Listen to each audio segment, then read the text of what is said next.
Welcome back. You're watching an India Today special broadcast. We're looking at the data now for Uttarakhand. Let's start by showing you the Access My India exit poll numbers for the hill state of Uttarakhand. I'll start with the state-wise seat share numbers. First, Access My India projects for India Today that the BJP will cross the halfway mark by getting between 46 to 53 seats in this hill state. Remember, in 2012, the BJP picked up only 31 seats, helping the BJP quite comfortably form the next government in this assembly. The Congress is expected to crash to between 12 to 21, which is much less than the 32 seats they picked up last time. Remember, it's a 70-seat assembly. The BSP between 1 and 2, they didn't pick up any seats the last time, but they had 12% of the vote share. Let's now take a look at the vote share numbers for Uttar Pradesh. What the BJP seems to have done is that it's increased its vote share, according to this exit poll data, by about 10% in Uttarakhand, going from 33% in the last election to 43% this time. The Congress is where it was. 34% is what they picked up last time, 34% is what they picked up now, which is actually quite creditable for Harish Rawat, despite 5 years of anti-incumbency, holding on largely to the Congress's vote share. The big problem seems to have been the others and the BSP. The others have actually come down from 33% vote share last time to only about 15% vote share. So the BJP gaining mostly at the cost of the others. Let's now take a look at the two regions of Uttarakhand, Garhwal and Kumaon. I'll start with the bigger region of Garhwal, which has 41 seats out of 70. Here the BJP is winning 30 seats, according to the data of the Access My India exit poll. 30 out of 41, just 4 for the Congress, 1 for the BSP, 1 for the others. 5 seats Access projects is a tough fight, which means the data is simply too close to call when you look at the seat-wise data. So 30 seats for the BJP in Garhwal, the BJP dominating Garhwal with style. Kumaon seems to be a far tighter race. The BJP is still ahead, but a tighter race in Kumaon. Out of the 29 seats of Kumaon, Access My India projects the BJP will bag 16. The Congress projected to bag 8. The BSP projected not to open its account at all. So a closer fight in Kumaon, a BJP sweep across Garhwal. I want to take you through the poll of poll data for Uttarakhand now. We will start with a poll of poll is essentially all the other polls on Uttarakhand. I will start with the data put out by MRC. MRC says the BJP will get 38, the Congress will get 30, others will get 2. So MRC also showing BJP in a comfortable position to form the next government. Then there is the CSDS Lokniti exit poll, which says the BJP will get between 34 and 42, the Congress between 23 and 29, others between 3 and 9. So Lokniti also, for all practical purposes, suggesting the BJP will form the next government. The contrarian view, once again, is by Yashwant Deshmukh from C Voter. He says the BJP will get between 29 and 35. That is exactly what he's projecting for the Congress as well, between 29 and 35. So C Voter projecting a hung house or a very tight race. Chanakya, the outlier in these polls, he's predicting 53 for the BJP in Uttarakhand, only 15 for the Congress. So he's predicting an even bigger victory for the BJP than our pollster Access. India Today Access My India projected 46 to 53 for BJP, 12 for the Congress, 12 to 21 for the Congress, others at between 2 and 6. If I average out all this data and get you the poll of poll numbers, let's get you the poll of poll numbers. This is what the poll of poll data says. 42 for the BJP, 24 for the Congress, others at 4. That's essentially what it says. So directionally, the poll of polls also saying that the BJP in pole position to form the next government in the hill state. Parliament is in session. Journalists had an opportunity to ask Congress Vice President Rahul Gandhi what he thought of the exit polls. he didn't think very much. Let's listen to what Rahul Gandhi had to say. Rahul Gandhi essentially saying that he doesn't want to comment, that he says that he doesn't believe in these exit polls, that he'd rather wait for tomorrow. Sharad Pradhan, you come from fairly close to Uttarakhand. The data here suggesting that the BJP in pole position to form the next government.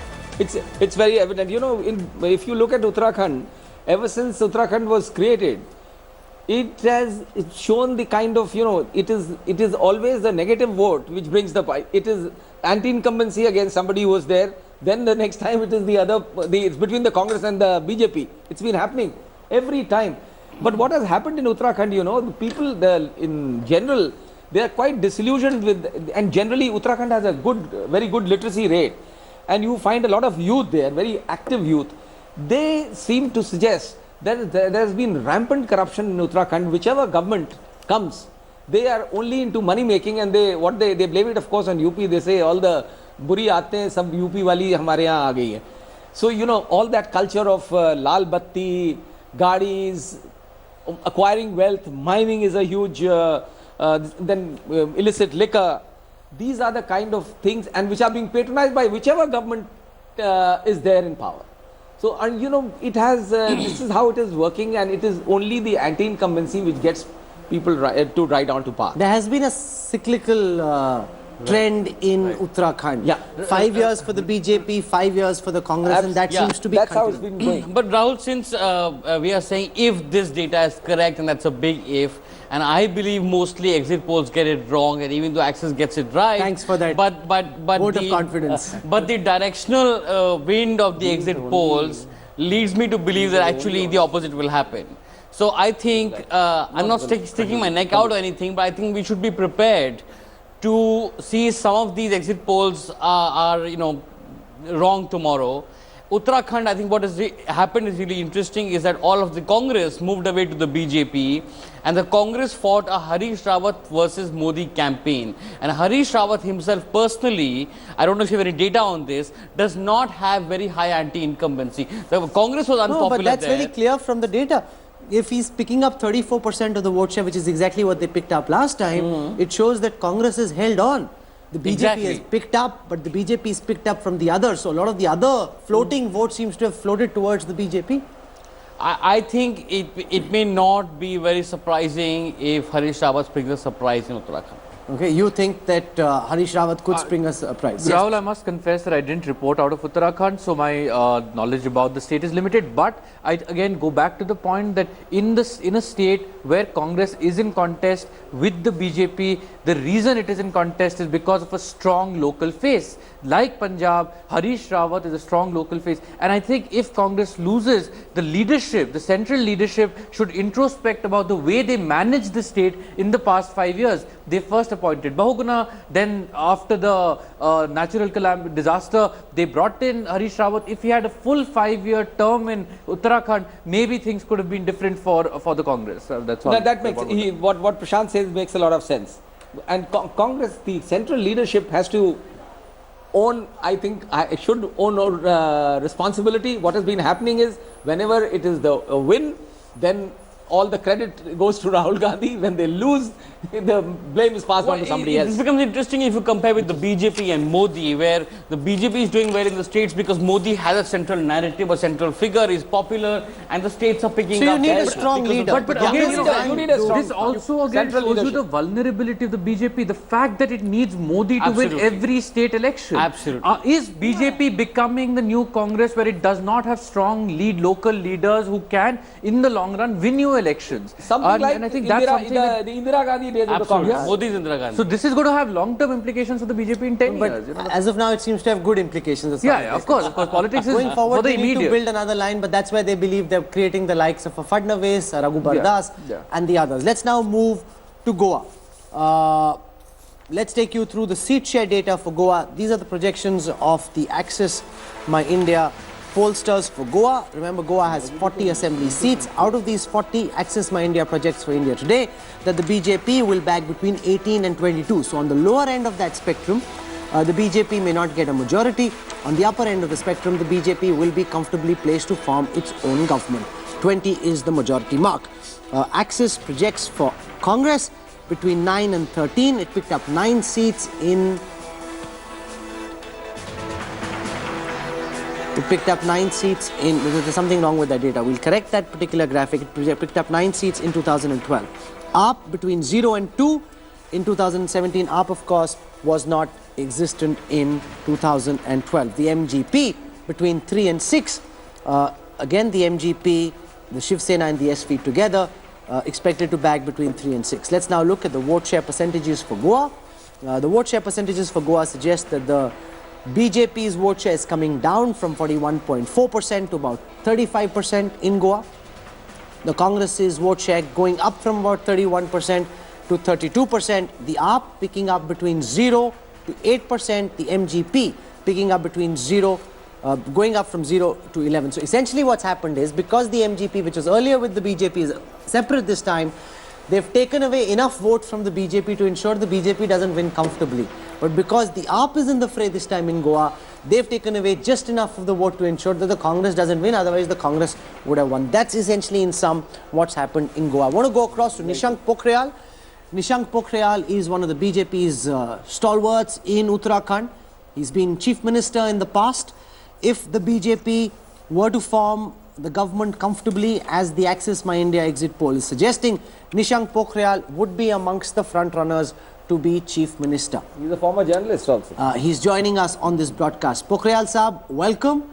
Your sense on the Axis My India data for Uttarakhand, which suggests that the BJP is comfortably placed with between 46 and 53 seats in your state, sir. निश्चित रूप में Bharatiya Janata party यहाँ पर भारी बहुमत से आएगी और जिस तरीके का वातावरण था, हम पहले से ये आश्वस्त हैं कि भारतीय जनता पार्टी को न केवल भारी बहुमत मिलेगा, बल्कि एक सीमा तक का जो जिस रंग का वातावरण यहाँ पर जो भारतीय जनता पार्टी के पक्ष में बयार थी और मोदी जी और अमित शाह जी के आने के बाद वो तूफान का रूप में बदली, उससे हमको पहले से ये अनुमान है कि हम बहुत अच्छी स्थिति में सरकार बनाएंगे। नहीं, अगर ये नंबर्स ऐसे ही रहते हैं तो am I speaking to a possible candidate to be chief minister of Uttarakhand next, Mr. Pokhriyal? ये तो मेरी पार्टी तय करेगी। आपको तो मालूम है कि मुझे मेरी पार्टी ने यंग एज में उत्तर प्रदेश जैसे राज्य में 2 बार कैबिनेट मंत्री बनाया। मेरी पार्टी ने मुझे यंग एज में चीफ मिनिस्टर बनाया। अभी मुझे यंग एज में भारतीय जनता पार्टी का राष्ट्रीय उपाध्यक्ष भी बनाया और अभी हरिद्वार से और सांसद बना करके पार्लियामेंट में एक कमेटी के चेयरमैन के रूप में मुझे जिम्मेदारी दी है। तो मेरी कभी अलग से कोई मांग नहीं रही है। हाँ, इतना जरूर रहा है कि मेरी पार्टी को मैंने कहा है मेरी उपयोगिता जहां भी उनको लगे मैं हमेशा तैनात हूँ। तो मतलब आप अपना हाथ खड़ा कर रहे हैं कि अगर आप चाहें तो आप तैयार हैं चीफ मिनिस्टर बनने के लिए, लेकिन कुछ लोग जो आपके विरोधी हैं वो कहते हैं कि आप बहुत यंग थे जब आपको चीफ मिनिस्टर बनाया गया और आप संभाल नहीं पाए, आपके रहते जमीन बीजेपी के लिए फिसल गई उत्तराखंड में आपके राज में। राहुल जी, ये वो लोग हैं, मैं आपके माध्यम से बताना चाहता हूँ कि मेरे रहते हुए मेरी पार्टी ने बहुत आसमान को छुआ है। मेरे कार्यकाल में योजना आयोग का चार्ट आज इस बात का प्रमाण है कि चाहे जीएसडीपी में हो, एनएचडीपी में हो, कृषि के क्षेत्र में हो, अलाइड कृषि के क्षेत्र में हो, मैन्युफैक्चरिंग में हो, औद्योगिक क्षेत्र में, पूंजी निवेश में हो या आर्थिक प्रबंधन की दिशा में हो, पर्यटन का क्षेत्र हो, राज्य बनने से लेकर के आज तक शिखर पर रहा है। ये भाषण नहीं दे रहा हूं मैं, ये योजना आयोग के प्रमाणों को दे रहा हूं, एसोचैम की रिपोर्ट को दे रहा हूं। और चाहे राजनीतिक दृष्टि से जितने भी चुनाव मेरे नेतृत्व में हुए वो 100% रहे, चाहे उपचुनाव रहा हो, कांग्रेस के मुंह से भी हम छीन करके लाए थे उपचुनाव में। और इसलिए चाहे कार्यकर्ता की बात हो, चाहे विजन 2020 को लेकर के जो काम किया है, और चाहे वो मेरे नेतृत्व में कुंभ हुआ हो जिसको नोबेल के लिए जो नामित हुआ है, और जो आज अमेरिका के विश्वविद्यालय में मैनेजमेंट कुंभ पढ़ाया जाता हो, पूरी दुनिया का धरती पर सबसे बड़ा आयोजन क्या हो, तो मैं अपने मुंह से नहीं कहना चाहता, लेकिन जिन लोगों ने कुप्रचार किया, जिन शब्दों का भी आपने प्रयोग किया, मैं उनको चुनौती दे करके कहना चाहता हूँ, एक बार खुले मन से देकर पूर्वग्रह को छोड़ दें। तो मुझे भरोसा है कि मेरे रहते हुए मेरी पार्टी ने बहुत प्रगति की है और मैंने रिजल्ट दिए हैं। आप अगर जीतते हैं उत्तराखंड में तो क्रेडिट किसको देंगे? वन रैंक वन पेंशन का जिक्र बार बार मोदी जी ने किया। गढ़वाल से, कुमाऊं से कई सारे फौजी आते हैं। Uttarakhand has a disproportionately high number of soldiers in the army in comparison with other states. Would one rank, one pension have played a role? Do you think this is a victory for the Prime Minister, brand Modi in Uttarakhand? What would you credit if the numbers are what they seem to be? देखिए, मैं निचोड़ में पहला तो ये कह दूं, क्योंकि ये उत्तराखंड का औसतन एक परिवार से एक व्यक्ति सेना में भर्ती होकर राष्ट्र की सीमाओं पर कुर्बानी देता है, और दूसरी पंक्ति में उसकी माँ और बहनें दो विदेशी सीमाओं पर सेनानी तैनात रहती है। इसकी रगों में देशभक्ति का खून बहता है। जब भी देश पर कोई किसी प्रकार की आपत्ति नहीं आती, बल्कि जो भी गलत होता है वो सबसे दुख पीड़ा उत्तराखंड वासियों को पहुंचती है। मोदी जी के आने के बाद जो उत्तराखंड में माहौल बना है, वो माहौल इस समय जो एक बयान बीजेपी के पक्ष में जो तूफान के रूप में आई है, और इसलिए मोदी जी पर भरोसा है जिस तरीके से कदम उन्होंने एक के बाद एक उठाए। और दूसरी बात, हमारी भारतीय जनता पार्टी की जो सरकार थी, चाहे हमने 108 चलाए हो, चाहे अटल खाद्यान्न योजना चलाए हो, चाहे 15,000 में एमबीबीएस डॉक्टर बनाने से लेकर दर्जनों ऐसी योजनाएं थी हमारी, जो इस बात को पुख्ता करती थी कि हाँ, उसने उत्तराखंड की धरती पर अटल जी के सपनों को साकार करने की दिशा में बहुत महत्वपूर्ण काम किया। लोग उसी सरकार को चाहते हैं। Okay, so that's Ramesh Pokhriyal. Thank you very much, Mr. Pokhriyal, for joining us. Essentially suggesting that he's a very strong candidate for Chief Minister, saying that don't believe what my critics are saying, I am the man. He just essentially made that case on India Today. Whether or not Amit Shah and Modi believe that, we're not certain. I did ask this question, I didn't get a clear response. I'm not certain about who will be the Chief Minister of Uttarakhand, if at all that opportunity. There was a lot of were to resentment present against him, a lot of infighting on his account in Uttarakhand, in his party, yeah. And his government, there was a lot of corruption during his government.